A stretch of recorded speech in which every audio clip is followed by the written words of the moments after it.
Good morning all of you. मैं विशाल सिंह आप सभी का स्वागत करता हूं।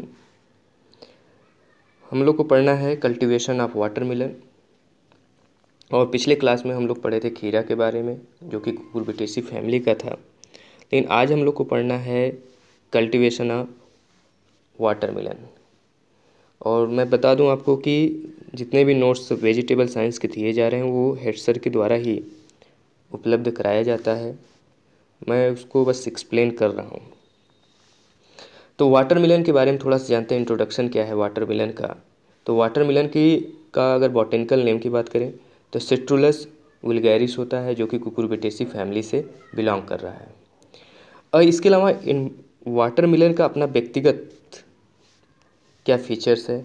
तो वाटरमेलन जो होता है एक एनुअल्स प्लांट है, इसको आप लोग भी जान रहे होंगे।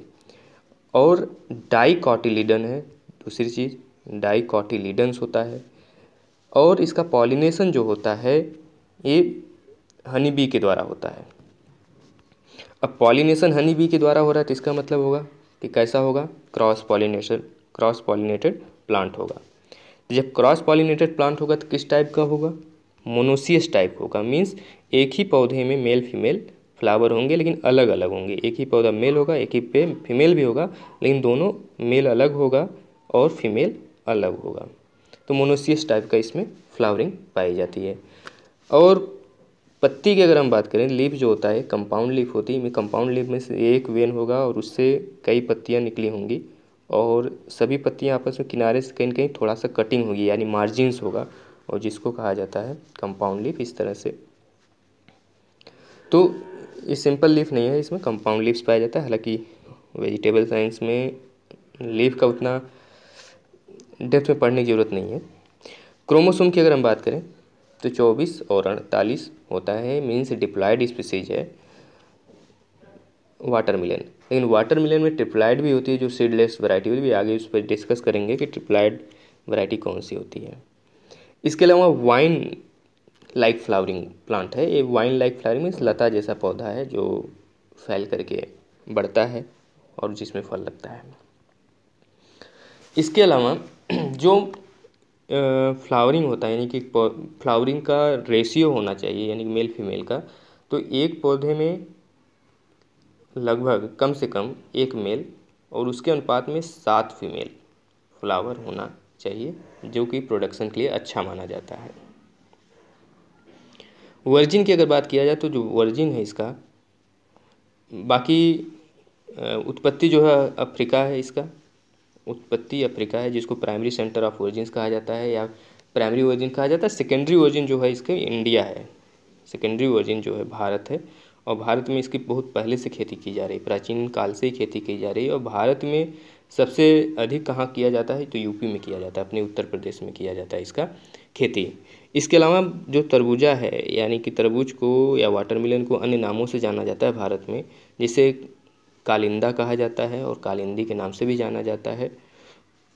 और इसका जूस के रूप में सबसे अधिक उपयोग किया जाता है या डायरेक्ट फ्रूट्स के रूप में खाया जाता है।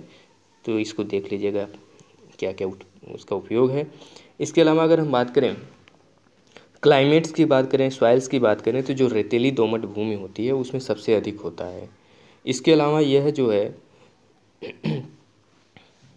एक सेकेंड, नदी नदी के जो जलौढ़ नदी के तट वाली जो जलौढ़ मृदा होती है उसमें अच्छा माना जाता है, यानी कि अच्छा उत्पादन होता है। उपयुक्त पीएच की अगर बात करें 6.5 से 7 होता है। लगभग सभी फसलों वेजिटेबल्स के लिए इसी रेंज के आसपास पीएच की आवश्यकता होती है। याद रखने की ज़रूरत है, जिनका पीएच इससे ज़्यादा वेरी कर रहा है उन फसलों को ज़्यादा याद करने की ज़रूरत है। गर्म शुष्क जलवायु की आवश्यकता होती है। देखिए, इसको गर्म शुष्क जलवायु की आवश्यकता होती है। जो अभी का सीज़न चल रहा है इस समय, ये इसके लिए अनुकूल है। और 25 से 30 सेंटीग्रेड टेम्परेचर चाहिए होता है। और जो दूसरी चीज़ है कि इसके लिए ठंडा, यानी ठंडा मौसम जो होता है, ठंडे मौसम में नहीं सर्वाइव कर पाती है। तो इसको जब भी चाहिए गर्म मौसम चाहिए और 25 से 30 सेंटीग्रेड का टेम्परेचर चाहिए। वृद्धि अगर जब कर रहा हो, ग्रोथ कर रहा हो, तो उसमें 28 से 30 सेंटीग्रेड हो तो ज़्यादा अच्छा होता है। Time of sowing and transplanting की बात करें तो इसको देख लीजिएगा। हर उसमें सिंपल कुछ टेक्निकल है नहीं, मगर मैदानी क्षेत्रों में बोना है तो इसको तो फरवरी के अंत से 15 मार्च तक, उत्तर पूर्वी भारत में बोना है तो नवंबर से जनवरी तक। तो उसको एक बार पढ़ लीजिएगा, कैसे कितना दूरी रखेंगे ट्रांसप्लांटिंग के लिए, कब से कहाँ पे कितना बोएंगे। सीड रेट की अगर हम बात करें तो 3 से 3.5 kg की आवश्यकता, क्योंकि इसके सीड जो होते हैं बहुत छोटे होते हैं, इसलिए सीड की क्वांटिटी जो है वो कम लगेगी। और बड़े बीज वाला अगर कोई वैरायटी लिए हैं तो उसको 5 kg प्रति हेक्टेयर के हिसाब से बोना पड़ता है। अब इम्प्रूव्ड वैरायटी की अगर हम बात करें तो इसमें इम्प्रूव वैरायटी की कई इम्प्रूव वैराइटीज़ हैं, या इम्पॉर्टेंट वैरायटी कहें तो उसका सबका अपना अपना इम्पॉर्टेंट है। जैसे शुगर बेबी इसमें है, वेदा है, दुर्गा मीठा है, अर्का मानिक है, अर्का ज्योति है। तो इसमें और भी वैरायटी हैं, जैसे आपका है अर्का ऐश्वर भी है। अर्का ऐश्वर बहुत इंपॉर्टेंट वैरायटी है, छूट गया आप लोग लिख लीजिएगा। अर्का ऐश्वर्य जो है ऐश्वर्या, अर्का ऐश्वर्या की अगर बात करें तो F1 हाइब्रिड वैरायटी है, हाइब्रिड वैरायटी है ये। और हाइब्रिड है, इसमें खासियत क्या है, इसका जो एक फल होता है, एक फल जो होता है 7.5 किलो का होता है। एक फ्रूट जो होगा 7 kg का होगा, ठीक है। तो एक फल जो होगा 7.5 kg का होगा, और एक वाइन पे यानी एक लता पे लगभग 2 फल लगते हैं इसमें। और इसकी खासियत क्या है, इसमें कीपिंग एंड ट्रांसपोर्ट की क्वालिटी, यानी इसको हम स्टोर भी कर सकते हैं, कुछ दिन के लिए रख भी सकते हैं, और इसका ट्रांसपोर्ट अगर करते हैं तो जल्दी ख़राब नहीं होता, लॉन्ग ड्यूरेबल टिका रहता है। तो इसलिए एक किसान के दृष्टिकोण से देखा जाए तो बहुत अच्छी वैरायटी है, क्योंकि अगर कमर्शियल खेती करनी है, मार्केटिंग करना है तो उसके लिए बहुत अच्छी वैरायटी है। इसके अलावा दूसरी वैरायटी की अगर हम बात करें तो इसमें आता है अर्का आकाश है। अर्का आकाश ये भी हाइब्रिड वैरायटी है, अर्का आकाश भी नहीं लिखा गया, लिख लीजिए। अर्का आकाश की अगर हम बात करें तो अर्का आकाश भी हाइब्रिड वैरायटी है, और इसमें F1 हाइब्रिड वैरायटी है। और इसकी भी खासियत क्या है कि गुड कीपिंग क्वालिटी है, ट्रांसपोर्ट क्वालिटी होता है, लेकिन इसका फल जो होता है 6.5 kg का होता है। एक फल जो होता है 6.5 kg का होता है। और इसमें जो ड्यूरेशन होता है, यानी कितने दिन तक फसल हमको मिल सकता है, तो 90 से 95 दिन तक मिलता है, 90 to 95 डे तक हमको मिलता है। इसके अलावा हम कहें वो अर्का माधुरा है। अर्का माधुरी की बात करें तो अर्का माधुरी में क्या है कि एक इसको पढ़ना ज़रूरी इसलिए है, अर्का माधुरी या माधुरा का भी लिखा गया है, माधुरा, अर्का माधुरा। ये आपकी ट्रिप्लॉइड वैरायटी है, ट्रिप्लॉइड वैरायटी है।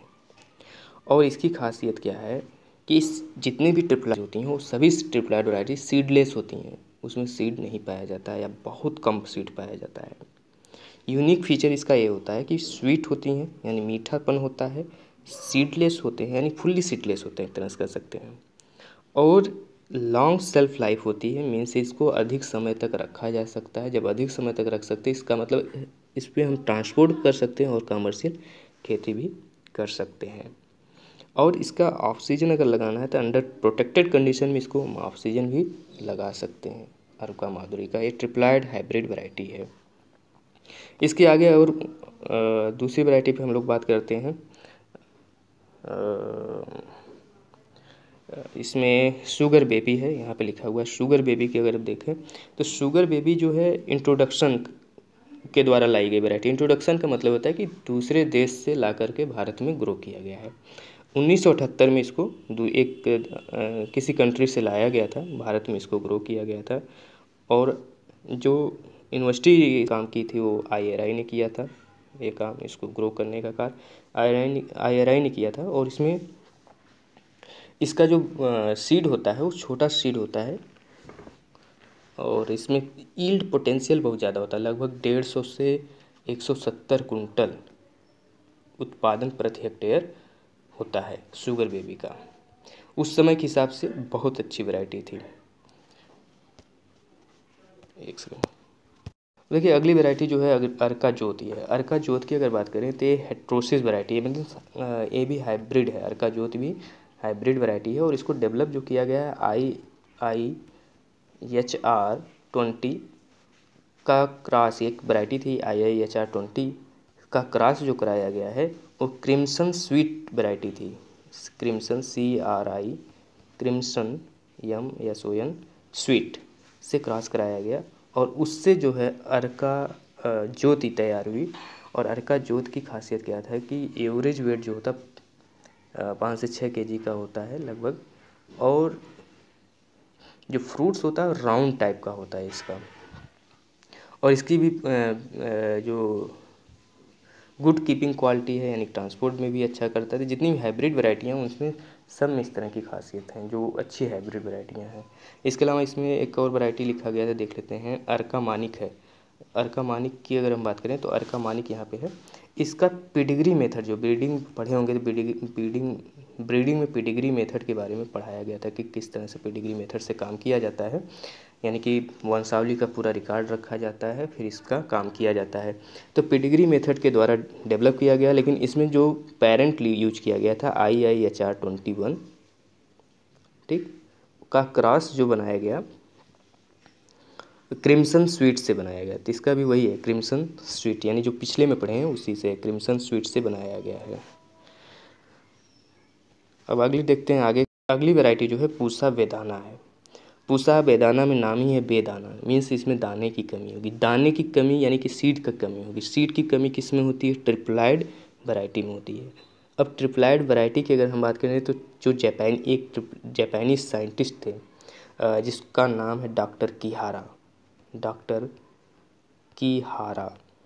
और डॉक्टर कीहारा ने सबसे पहले सीडलेस वाटरमेलन को बनाया था। अब उन्होंने डेवलप किया था, और डेवलप करने के लिए उन्होंने किया क्या? उन्होंने वाटरमेलन की एक टेट्राप्लॉइड वैरायटी और एक डिप्लॉइड वैरायटी का क्रॉस कराया, और उससे जो वैरायटी बनी वो क्या बनी? ट्रिप्लॉइड वैरायटी बनी। तो टेट्राप्लॉइड और डिप्लॉइड के क्रॉस से ट्रिप्लॉइड वैरायटी तैयार हुई। और जो ट्रिप्लॉइड वैरायटी थी उसकी खासियत क्या थी कि इसमें जो सीड होता है वो अल्प विकसित होता है या सीडलेस होता है। तो एक अच्छी वैरायटी है। अर्का वेदाना जो है बहुत पॉपुलर वैरायटी है वाटरमेलन के केस में, और अर्का वेदाना को डेवलप किया गया था सन 2002 में। ये भी नोट कर लीजिएगा, सन 2002 में किया गया था कि, और इसके लिए जो पेरेंट यूज किया गया यानी जो टेट्राप्लॉइड और डिप्लॉइड वैरायटी यूज की गई थी उसका नाम है टेट्रा टू वैरायटी का नाम है टेट्रा टू, या उस लाइन का नाम है टेट्रा टू। का क्रॉस कराया गया पूसा रसल से, SSAL, पूसा रसल से क्रॉस कराया गया था। और इसका फ्रूट जो होता है एकदम डार्क रेड टाइप का होता है। TSS जो होता है टोटल सॉल्युबल सॉलिड की अगर हम बात करें 12 से 13% होता है। डेवलप कौन किया है? अर्का पूसा बेदाना को IRI में डेवलप किया गया है। IRI न्यू दिल्ली में डेवलप किया गया है। 5 से 6 kg का इसका जो है फ्रूट्स होता है, और एक पर वाइन में 3 से 6 फ्रूट्स लगते हैं। ये बड़ी बात है कि फ्रूट की जो वेट है वो 5 से 6 kg, यानी कि एवरेज अच्छा है, लेकिन एक वाइन में 5 से 6 लगता है। ये बहुत अच्छी इंपॉर्टेंट बात है जो कमर्शियल खेती के लिए अच्छी मानी जाती है। इसलिए इसके अलावा दुर्गा मीठा है। दुर्गा मीठा वैरायटी की अगर हम बात करें तो दुर्गा मीठा वैरायटी जो है ये भी हेट्रोसिस वैरायटीज़ है, और इसमें दुर्गा मीठा का तो नहीं आइडिया। दुर्गा लाल वैरायटी जो है वो हेट्रोसिस के द्वारा डेवलप की गई है। दुर्गा लाल हेट्रोसिस के द्वारा 2007 में डेवलप की गई थी। शुगर बेबी और KS35 देखिए क्रॉस किससे था? शुगर बेबी से था। शुगर बेबी वैरायटी जो था इसके बारे अभी पढ़े थे आप थोड़ी देर पहले। KS3566 के क्रॉस से इसको डेवलप किया गया था। दुर्गापुर में डेवलप किया गया था, यानी दुर्गापुरा में डेवलप किया गया था जो राजस्थान में। तो इसी के नाम पे पड़ा है दुर्गा मीठा, दुर्गा लाल, यानी वहाँ से जितनी भी वैरायटी निकलती हैं सब में दुर्गा शब्द लगा रहता है। इम्प्रूव वैरायटी की बात हो गई। अब हम लोग फर्टिलाइज़र की बात करें तो फर्टिलाइज़र में आप लोग देख लीजिएगा कितना KG/FY टन देना है, यानी 15-20 दिन। नाइट्रोजन इतना, पोटास 55 से 80 किलोग्राम, फास्फोरस है। और पोटास की अगर बात करें तो 55 से 110 किलोग्राम है। इरीगेशंस की अगर हम बात करें तो इसमें इरीगेशन की अधिक आवश्यकता होती है, लेकिन इस बात का ध्यान रखना होता है कि इसमें पानी न लगे, जिससे अगर पानी अधिक लग जाता है तो फल का जो क्वालिटी है वो प्रभावित होने लगता है या उसमें सड़न उत्पन्न होने लगती है। तो इस चीज़ को ध्यान रखना है। अगर अगर अधिक मॉइस्चर लग जाता है या ह्यूमिडिटी अगर हो जाती तो भी एक तरह से डिसऑर्डर टाइप का उत्पन्न बीमारी वाटरमेलन में लगती है। वीट कंट्रोल की अगर हम बात करें तो वीट कंट्रोल के लिए हम क्या कर रहे हैं, ब्यूटा क्लोर का ही इस्तेमाल कर सकते हैं या ट्राई फ्लोरोलिन का उपयोग कर सकते हैं वीट को कंट्रोल करने के लिए। तो इसको नोट कर लीजिएगा कितना डोजेज देना है। प्रूनिंग की अगर हम बात करें तो ज़्यादातर उत्पादक क्या करते हैं, छाट काटे यानी कि प्रूनिंग नहीं करते हैं, और जिसके कारण से उपज उनका प्रभावित होता है। तो अभी प्रूनिंग की भी नई टेक्निक्स आ चुकी हैं, मतलब तो उसके बारे में अलग से एक देखता हूँ, कभी वीडियो बनाऊँगा कि प्रूनिंग किस किस तरीके से किया जाता है जिससे अधिक उत्पादन मिल सके। अधिक बढ़वार के लिए, अधिक उपज देने के लिए प्रूनिंग आवश्यक है, और इसमें एपिकल शूट को काट दिया जाता है और साइड के 2 शूट को बढ़ने दिया जाता है, यानी कि ऊपर की जो एपिकल वाली ये है, एपिकल पार्ट को काट दिया जाएगा और साइड में जो निकली रहेंगी उसको बढ़ने दिया जाएगा। ट्रेनिंग की अगर बात करें तो ट्रेनिंग अलग अलग तरह से होता है। अर्चियो ट्रेनिंग है, इंक्लिन कोर्डान सिस्टम है और वर्टिकल कोर्डान सिस्टम है। तो कितने दूरी पे बुआई करते हैं, पौधे की दूरी, पौधे को कहाँ पे बोते हैं, तो इस चीज़ को नोट कर लीजिएगा ट्रेनिंग के लिए। ट्रेनिंग मीन्स सधाई करना। इसके अलावा हार्वेस्टिंग की अगर बात करें तो 90 से 120 दिन में तैयार हो जाता है। तो 190 से 120 दिन में तोड़ाई शुरू कर दी जाती है। जो ट्रिप्लाइड वैरायटी होती है उसके आधार पे आधार से तोड़ते हैं, और सूख जाए तब उसको जब सूख जाए या पॉलिनेशन के 30 से 40 दिन बाद किया जाता है। तो टोटल जो 250 से 250 कुंटल हमको उत्पादन मिलता है, लेकिन हाइब्रिड है तो 300 कुंटल तक भी उत्पादन मिल जाता है। चलिए, इसमें एक चीज़ छूट गया है आज के उसमें, इंसेक्ट के बारे में नहीं लिखा गया है। तो इंसेक्ट का देख लीजिए, इस इंसेक्ट कौन सा लगता है, इसमें एक मेलन एफिड लगता है। मेलन नोट कर लीजिए, मेलन एफिड लगता है। और मेलन एफिड करता है क्या, जहाँ पे लगेगा पत्ती वहाँ से ब्राउन हो जाएगी और मुड़ने लगेगी, नीचे की तरफ मुड़ने लगती है। और इसका अगर कंट्रोल करना है तो डाई मेथियोट का उपयोग किया जाता है, DIAME मेथियोट का इस्तेमाल करके कंट्रोल किया जाता है। 2 ml पर लीटर पानी के घोल में छिड़काव करते हैं, तो इससे मेलन एफिड्स को रोका जा सकता है। इसके अलावा इसमें कुकुम्बर बीटल लगता है, कुकुम्बर बीटल यानी BEETLES कुकुम्बर बीटल्स लगता है। और कुकुम्बर बीटल्स में होता क्या है, एक तो सबसे बड़ी समस्या कुकुम्बर बीटल के साथ ये है कि ये तो खुद नुकसान पहुंचाता है, लेकिन ये ट्रांसमिट किसको कर देता है, बैक्टीरियल बिल्ट बीमारी, एक बैक्टीरियल बिल्ट यानी बैक्टीरिया को ट्रांसमिट करता है, यानी ट्रांसमिट करता है, और जिसके कारण से क्या होता है, बैक्टीरियल बिल्ट भी उत्पन्न होने का डर रहता है। तो इसको कंट्रोल अगर करना है तो क्लोरोपायरीफॉस का इस्तेमाल किया जाता है। तो क्लोरोपायरीफॉस का इस्तेमाल किया जाता है, जिससे इसको कंट्रोल किया जा सकता है। इसी तरह से वाटरमेलन के जो मेलन एफिड था वो भी क्या करता था, ट्रांसमिट करता था कुकुम्बर मोज़ेक वायरस को। इस चीज़ को नोट कर लीजिएगा। अगला बीमारी है एंथ्रोनोज है, जो कोलेट्रोट्राइकम लेजेनेरियम से होता है। एंथ्रोनोज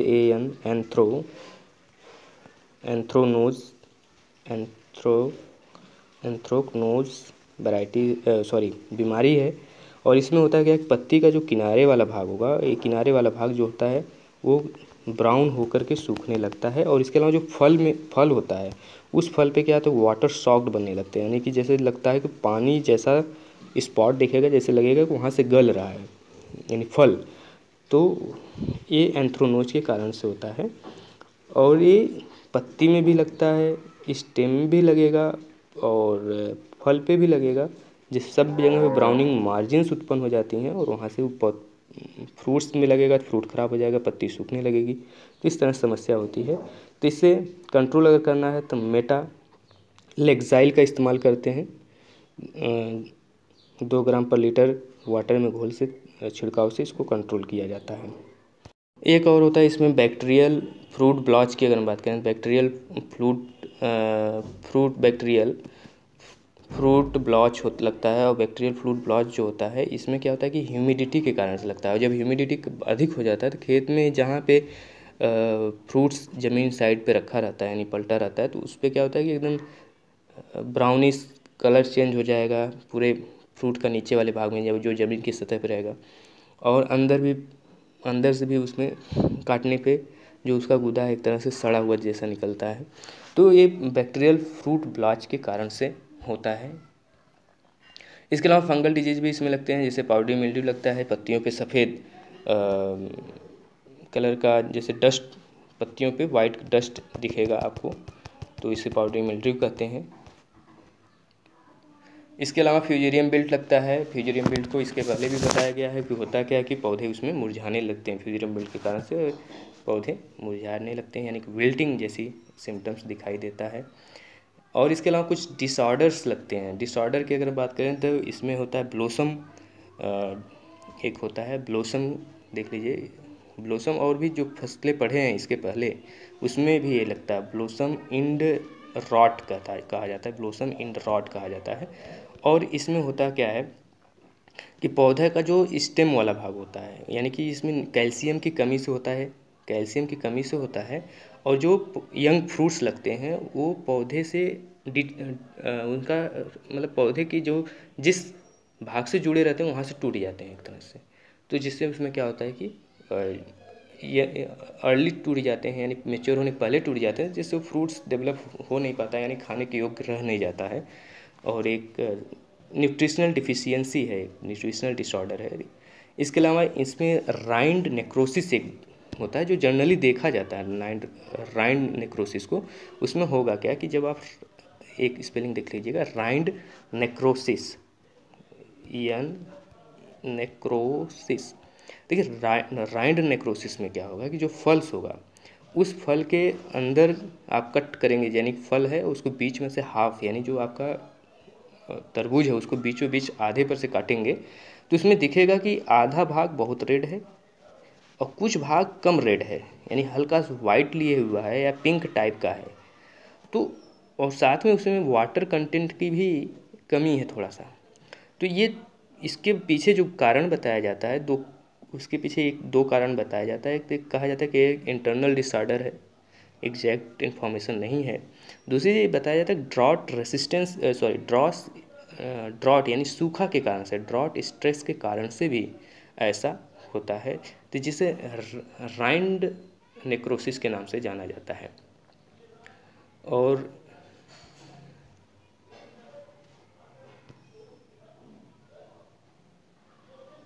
एक सेकंड देखेंगे राइंड नेक्रोसिस के केस में, तो जो ये बॉर्डर होगा, यानी कि जब छिलका जो होता है, जो मोटा छिलका होता है उस पे पूरा ब्राउन हुआ रहेगा, यानी जैसे सड़ा हुआ दिखेगा, ब्राउन हुआ रहेगा। अंदर फ्रूट का कलर थोड़ा बहुत तो चेंज हुआ रहता है, वाइटिश पिंक टाइप का, लेकिन ये बॉर्डर जो होगा वो सड़ा हुआ दिखेगा आपको। तो इसलिए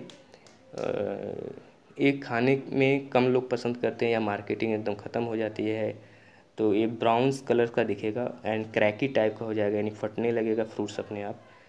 तो इस तरह के हैं डिसऑर्डर्स। इसके अलावा एक और है लास्ट में डिसऑर्डर जो है, ये भी अक्सर देखने को मिलता है, ये इंटरनल क्रैकिंग जिसे कहते हैं। एक सेकेंड, इंटरनल क्रैकिंग के नाम से ये जाना जाता है। तो इंटरनल क्रैकिंग होता है, तो इंटरनल क्रैकिंग में होता क्या है कि जो फल्स होते हैं अंदर सफ़ेद हो जाएंगे। जैसे आपका इस तरह से होगा, ये मान लीजिए फल है और ये अंदर से क्या हो जाएगा कि किनारे किनारे तो रेड होगा, लेकिन अंदर जो होगा गूदा जो होगा मेन वो थोड़ा सा वाइटिश ज़्यादा हो जाएगी। यानी इसके पहले वाला जो हम लोग पढ़े थे राइंड नेक्रोसिस, उसमें वाइट कम होता है, हल्का सा पिंक रहता है, यानी कि रेड रहेगा पिंक रहेगा, मतलब लाइट रेड रहेगा। लेकिन यहाँ पे क्या होगा काफ़ी सफ़ेद दिखेगा आपको अंदर से। तो जिसको कहा जाता है इंटरनल क्रैकिंग कहा जाता है। तो ये भी आपका जो है टेम्परेचर के कारण से होता है।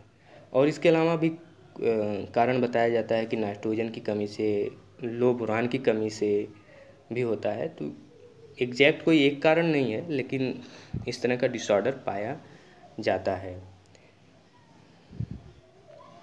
तो हमें लगता है लगभग सारी चीज़ें हो गई हैं, फिर भी आपको कहीं पे भी डाउट होगा तो ज़रूर क्वेश्चन पूछिएगा कमेंट बॉक्स में।